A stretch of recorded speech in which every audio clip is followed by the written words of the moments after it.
What's up and welcome to another episode of Gizmo Slip Tech. Today we're going to be comparing the Galaxy S9 and the Razer phone. I have been using the Razer phone for a couple months now and I gotta say I do really like it a lot. It was originally marketed as a phone for gamers, like that was literally the tagline for it, but I think the audience for the Razer phone is actually much broader than just for gamers. You might fall into that category of people that might really enjoy the Razer phone. So let's go ahead and hop into a comparison between the Galaxy S9 and the Razer phone. Now this video is not sponsored by Razer, this is my honest opinion. If I ever do a sponsored video, I will be sure to let you guys know up front that this is a sponsored video. And I want to get out there, I'm going to talk about the Razer phone in a lot of positive light, but the Galaxy S9 is superior in many obvious ways, but there are other reasons that the Razer phone can be quite compelling if you give it a chance. And that's why I wanted to make this video, because I think the Razer phone is a legitimate option even now in 2018, and especially if Razer does a Razer Phone 2 or updates the existing Razer phone. I'm not sure what they're gonna call it yet. And also, before we get started, I wanna mention that we're doing a Galaxy S9 giveaway.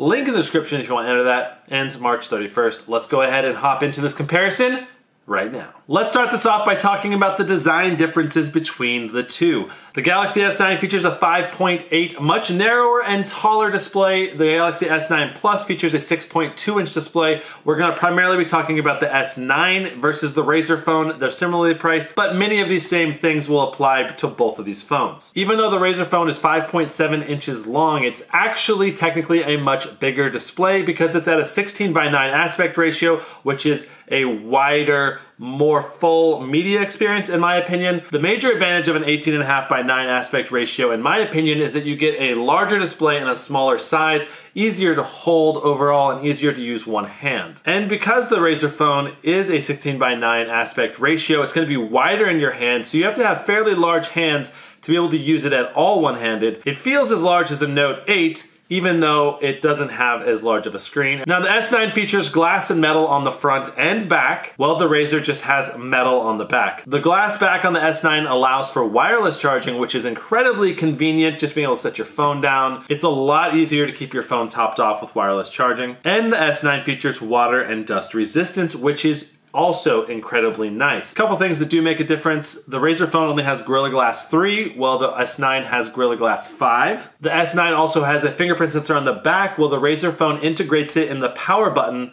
along the side, which I actually find incredibly convenient. Both fingerprint sensors work really well. The S9 also has a face recognition and iris scanning, which does work quite well, but I still like the idea of picking it up, and as you're picking it up, you're pressing that fingerprint sensor, and so the phone's already unlocked by the time you're looking at it or using it. 90% of the time, I'm using the fingerprint sensor, even if I do have a facial unlock feature. The S9 does retain the headphone port, while the Razer phone opts out of the headphone port, though it does have a headphone dongle included in the box. Overall, while the Razer phone is very cool to look at, very stylish, and very well made, the S9 clearly has a lot of little extra features that really add up in the design category here. So I've got to give the overall design to the S9. One of the S9's major weaknesses, of course, is the glass back, which is just basically two sides of the phone can shatter on dropping it, so you'll definitely want to use a case. The Galaxy S9 has 20 to 30% more powerful processor depending on which model you get, US or international, but because of the bloatware Samsung puts on the S9, it will have similar day-to-day performance since the Razer phone is running an almost stock Android experience with the Nova launcher. Now the thing is, the Razer phone is using a 120 Hz display, and that means it will have much smoother overall performance, especially when doing basic things like scrolling through settings or web browsing. And because of the quicker response time of the display, you'll also feel like you're in better control over your phone. It may not seem like a big deal, but I've gotten totally addicted to the Razer phone's smoothness and responsiveness, so much so that it's really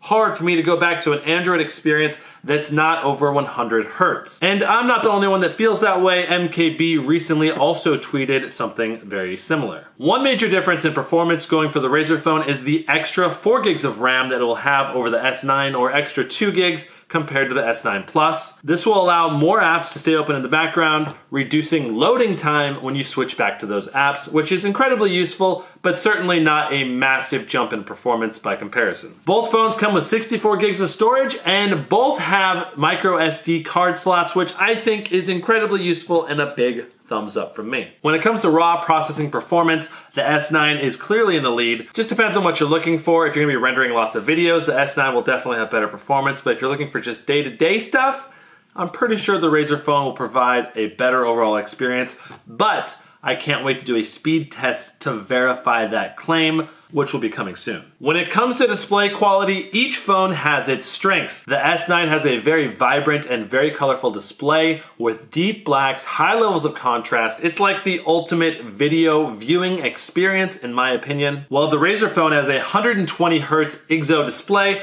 basically it's an IPS display, good viewing angles, very colorful but not very bright, and not very high levels of contrast. Both displays have great color, but the S9 has a massive advantage when it comes to using your phone outdoors in direct sunlight. The Razer phone is really hard to see in direct sunlight. So if you're gonna use your phone outdoors a lot, the S9 is a pretty clear winner in this category. Because of the stock Android experience and the 120 Hz display, you'll find the Razer phone to be the smoothest and most responsive Android experience to date. The only other true competitor, in my opinion, is the OnePlus 5T, but the OnePlus doesn't have the 120 Hz display, so this is, in my opinion, still the very, very best. Now, I'm not saying the S9 won't beat the Razer phone in an app loading speed test, because it probably would, just barely. But because of the 120 Hz display, I feel like I'm in control over my phone in a whole new way. And you just can't match that with a 60 Hz display. When it comes to the display, the S9 has a major advantage, being much brighter,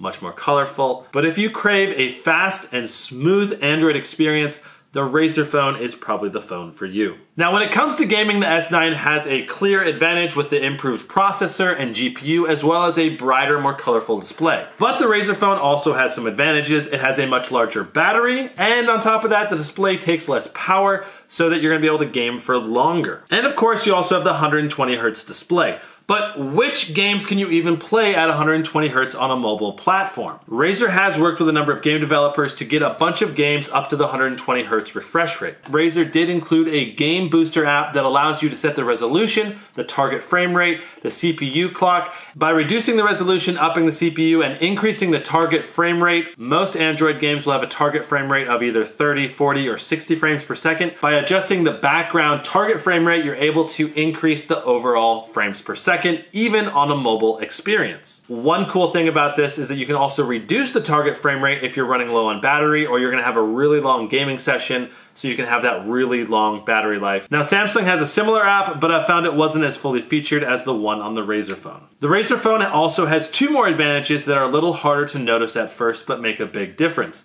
The bezels on the sides actually make it easier to hold the phone and to game without accidentally touching the screen. And that's something that's incredibly annoying about the Galaxy S9, because those curved edges make it really hard to actually not accidentally touch the display if you're trying to hold it for games. Even if the frames per second aren't over 60, your response rate of the display on the Razer phone is still going to be superior for quick response games. Overall, the Razer phone is going to be fantastic for fast-paced, high-action games, while the Galaxy S9 is going to have that brighter, more colorful screen, enriching those slow-paced games where you don't really need that reaction speed or higher frame rate. Now, as far as battery life goes, the Galaxy S9 has a 3000 mAh battery, while the Razer phone sports a 4000 mAh battery. But the actual battery life that you're going to get out of the device can vary a lot depending on which settings you have set up on either phone. Now, if you reduce the resolution from 1440p down to 1080p, you'll get about 30% more battery life. But on the Razer phone, you can also reduce the refresh rate from 120 down to 90 or to 60. The bottom line is that the Razer phone is going to almost always have better battery life in almost all aspects, simply because of the increased battery size and the reduced power draw from a lower brightness screen. So in battery life, the Razer phone definitely wins. Now, as far as cameras go, the S9 and the Razer phone both rock 12 megapixel shooters, while the Razer phone has an additional 12 megapixel telephoto zoom. The S9 has a lot of advantages here. You've got super slow motion modes and a lot better low light because of the increased aperture width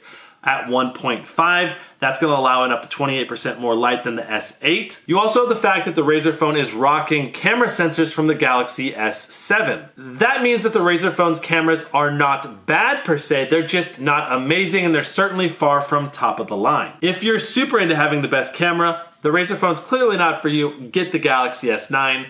But if you just need an okay camera for the occasional photo, the Razer phone will definitely do the job. Now the Razer phone is $699, while the S9 is $720 to $800 depending on which carrier you get it with. If you value a long battery life and having the smoothest possible Android experience, the Razer phone very well might be for you. But if you value design, wireless charging, a headphone jack, water and dust resistance, a far better camera, and the latest processor, then get the Galaxy S9. And of course you have the brighter OLED panel as well. I personally heavily value having a 120 Hz plus display. I have it on my monitor, I have it on my iPad, I have it on my laptop, and why shouldn't I have it on my phone as well? I'm addicted to having that extra smooth experience. For now, I'm retiring the Razer phone and giving the S9 Plus a chance to win my heart over. I'll let you guys know what I decide here in a few weeks. So that's it for the comparison of the Razer phone and the Galaxy S9 Plus. Which phone would you buy? Post your opinion in the top right. And don't forget to enter that giveaway for the Galaxy S9 that I mentioned earlier. Link in the description if you want to check that out. That's it for this episode. We'll see you next time. Brandon out.